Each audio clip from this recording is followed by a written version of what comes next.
Prime Minister Narendra Modi inaugurated and laid the foundation stone of developmental projects over 32,000 crore rupees in Jammu today. Under the goal of Ayushman Bharat Viksit Bharat, Prime Minister Narendra Modi will dedicate 5 new AIIMS Institute to the nation on the 25th of this month from Gujarat.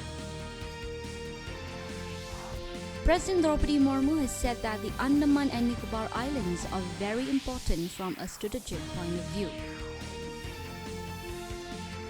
Commerce and Industry Minister Piyush Goyal today said present government's ambition is to make India a fully developed nation by 2047 and all efforts are being made in this direction.